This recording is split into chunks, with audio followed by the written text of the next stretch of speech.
Welcome back to the Gardening with Joy and Holly radio show. Happy to have you along. Miss those sponsors? Check them out on our parent website, the WisconsinVegetableGardener.com, underneath the Season 9 tab at the top of the page. Time for your garden questions and our garden answers. You got a question? Send it on over to GardenTalkRadio@gmail.com. That's GardenTalkRadio@gmail.com. You want to give us a call? 1-800-927-SHOW, toll free, coast to coast, 1-800-927-7469. Can't get through, leave a message, and we will get back to you. Let's see what we can get through, Holly. Hello. When can onion seedlings start indoors, go outside in Minnesota, Zone 5A? Okay, with whether you're in Minnesota or you're Boston or you're Kansas City, wherever you're at, you're going to have to wait until until the temperatures warm up enough in which the nighttime temperatures are happy. The plants can be happy with them. 50 degrees Fahrenheit, 10 degrees Celsius for those, and the threat of hard frost has passed. There are certain vegetables, Swiss chard, leaf lettuce, onions, leeks, that can handle a light frost. But I don't like putting them out that early where these seedlings are still babies. So you do want to wait until the nighttime temperatures are 50 degrees or above steady, and that's typically, fill in the blank, March to early April, based on where you're located at. Do your research on that. And with leeks, even though they don't have technical leaves, you still need to harden them off. A process of getting them acclimated from the current conditions that they're in your grow room to outdoors, and getting them acclimated to the intensity of the sunlight over the course of 7 days, and leaving them out overnight that 7th day, and then planting them. There's many great guides online in order to walk you through that particular procedure in order to get your plants hardened off. Now, if you buy your starts from a garden center, you do not have to, and they're outdoors, like in a greenhouse type situation, or outdoors and ambient. You don't have to worry about that. They're hardened off. You're good to go. If you have questions, if they are or aren't, you can ask the staff and they will get that answer to you. All right. So another question that we had come in is, when do I need to do anything with my garlic as the soil begins to warm up? Technically, you don't have to do anything.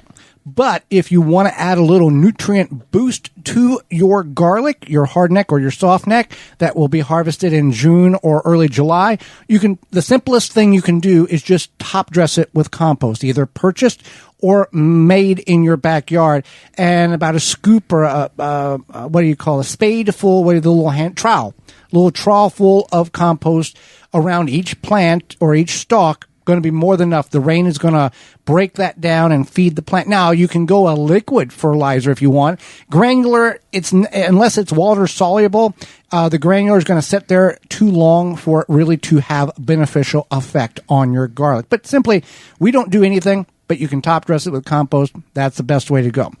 Okay, then we have another question. Working up my beds for the season and found out some kind of cocoon in the soil. What could that be? That sounds like the tomato hornworm. Yep, that's the tomato hornworm in the pupal stage, and it's going to look just like a monarch butterfly, essentially cocoon buried in the ground. That is going to be devastational to your tomatoes if you don't remove it and discard it, dispatch it, get rid of it. People will say, it turns into this beautiful moth. Well, that beautiful moth destroys your tomatoes. So pick what you want. The beautiful moth destroys your tomatoes, or you want to get rid of it so you have tomatoes. Right.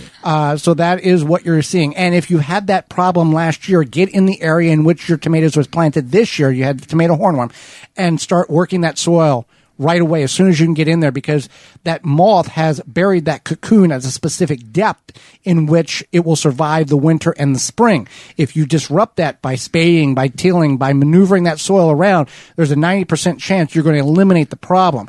And with that cocoon, get it out of there so you have tomatoes in your garden. I wanted to go back to the garlic. Yes, go back to the garden. Because we haven't really talked about it.